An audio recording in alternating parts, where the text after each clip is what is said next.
سعد الذين تجنبوا سبل الردى وتيمموا لمنازل الرضوان، فهم الذين أخلصوا في مشيهم متشرعين بشرعة الإيمان، وهم الذين بنوا منازل سيرهم بين الرجا والخوف للديان، وهم الذين ملأ الإله قلوبهم بوداده ومحبة الرحمن، وهم الذين أكثروا من ذكره في السر والإعلان والأحيان، يتقربون إلى المليك بفعلهم طاعاته والترك للعصيان، فعل الفرائض والنوافل دأبهم مع رؤية التقصير والنقصان، صبروا النفوس على المكاره كلها شوقا إلى ما فيه من إحسان، صحبوا الخلائق بالجسوم وإنما أرواحهم في منزل فوقاني، عزفوا القلوب عن الشواغل كلها قد فرغوها من سوى الرحمن، حركاتهم وهمومهم وعزومهم لله لا للخلق والشيطان، من أراد الوصول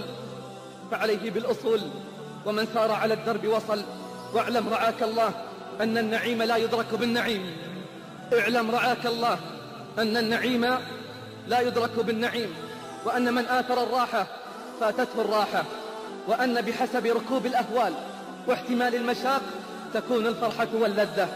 قيل للربيع بن خيثم لو أرحت نفسك، قال راحتها أريد. قيل له لو أرحت نفسك، قال راحتها أريد. وقيل للإمام أحمد متى يجد العبد طعم الراحة، قال عند أول قدم في الجنة. أحزان قلبي لا تزول حتى أبشر بالقبول، وأرى كتابي باليمين وتسر عيني بالرسول.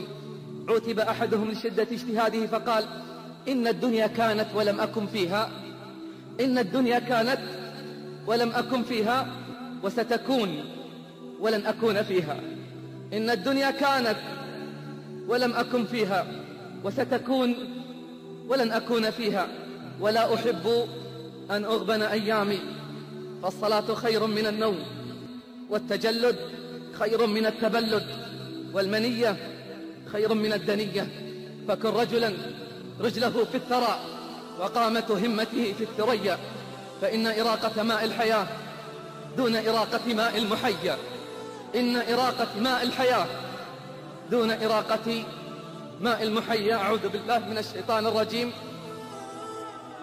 من كان يريد العاجلة عجلنا له فيها ما نشاء لمن نريد، ثم جعلنا له جهنم يصلاها مذموما مدحورا. ومن أراد الآخرة وسعى لها سعيها وهو مؤمن فأولئك كان سعيهم مشكورا. من خاف أدلج، ومن أدلج بلغ المنزل. ألا إن سلعة الله غالية، ألا إن سلعة الله الجنة.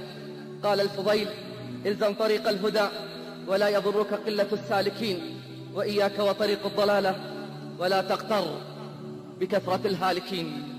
اللهم اجعلنا هداة مهتدين لا ضالين ولا مضلين.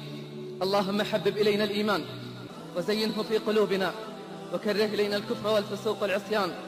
اجعلنا يا ربنا من الراشدين. أرنا الحق حقا وارزقنا اتباعه، وارنا الباطل باطلا وارزقنا اجتنابه. وفقنا لإتمام الشهر صياما وقياما يا رب العالمين.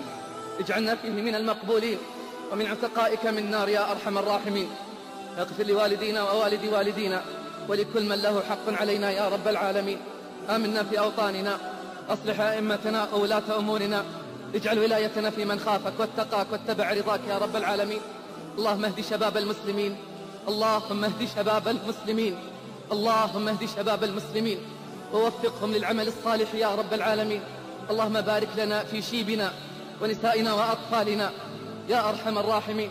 يا جبار السماوات والأراضين، ليس لنا ربا سواك فندعوه، وليس لنا إلها سواك فنرجوه. يا أول الأولين ويا آخر الآخرين، يا ناصر الضعفاء والفقراء والمساكين، يا ذا القوة المتين.